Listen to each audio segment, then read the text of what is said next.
This video is to facilitate step 1, the Empathise step.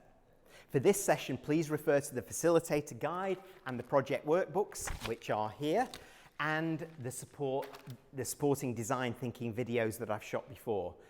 So you may reinforce the process and explain this is the first step first, clearly to the group before kind of handing over to them to get going. So the objective of this session is to discuss the challenge that's been set and explain we need to really understand the needs of those affected and involved before we can even think of any ideas. Let's say that this is help us to solve food poverty in our society. The group can't possibly solve this by themselves, and you should say that. You can instead tell them that the second step of the process, after we've identified the needs locally, is to redefine the problem so it's easier for us to have an impact in our school, with our families, in our youth centres, in our communities, wherever. For example, redefining the problem into how do we reduce food waste in our schools or in our youth group, for example. This will help make it more easily achievable, ensure everybody has a stake in seeing the project through, because it impacts them, their friends, their communities, their schools, and so on. But first, we need to understand the challenge. So getting to the why we're doing this as a problem on a wider scale before we can then chunk it down and find a way to do our bit through redefining it into something that we can actually tackle in our local area. The Empathise step is all about understanding needs or the core problem from two specific points of view. The practical problem and data that supports the fact this is an issue. At a high level, that might be government data, research, web searches using ChatGPT if you're able to do that. At a micro level though, that might be through interviews with people at the school, the youth group, the community leaders, teachers, wherever, to get a sense of how it impacts people and how it impacts their lives practically and financially. This second step, in many ways, is more important to bring out because it's deeply human, very personal, and you get to the heart of the emotional parts of the puzzle. This is achieved by asking questions of the interviewees in terms of how they feel, listening to what they do, they say, and watching what they do, observing how moved emotionally they are, asking them what they think and how this impacts them and their families. Most decisions we make are made on this emotional rather than rational basis.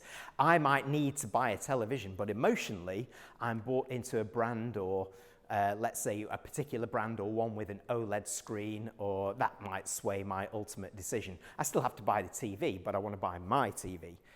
It's the same here. If we really understand the emotional impact, the needs, the challenges faced by those suffering through the problem we've identified, then we have a greater chance in creating a solution that speaks to the heart as much as the head. It's so important. It'll ultimately solidify and help to see through the solution to implementation if this first step has been good enough. That's as important as it is.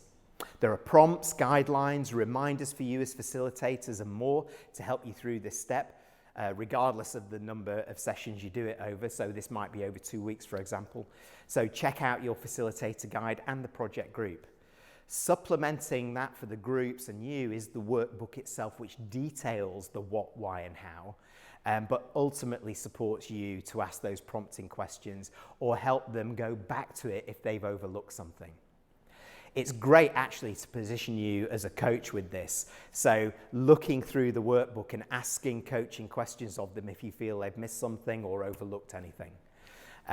Following our pilot session actually, one element that really helped in this stage was the conducting surveys with those people who could provide really good inputs and insights for the group to get to the heart of the needs. We'd urge these to be done digitally if you can, to keep the thread of technology going and enabling the group's human effort throughout, i.e. a simple team survey or SurveyMonkey, capturing data in a spreadsheet or an app and so on. That will help to summarize the analysis and get to the conclusions. But in short, let the teams embrace the technologies that they have to access, that they got the access to, and use it to help them understand and solve the problem. So not too much time writing things down. In order to capture all of the details from the interviews, in the workbook you'll find an empathy map.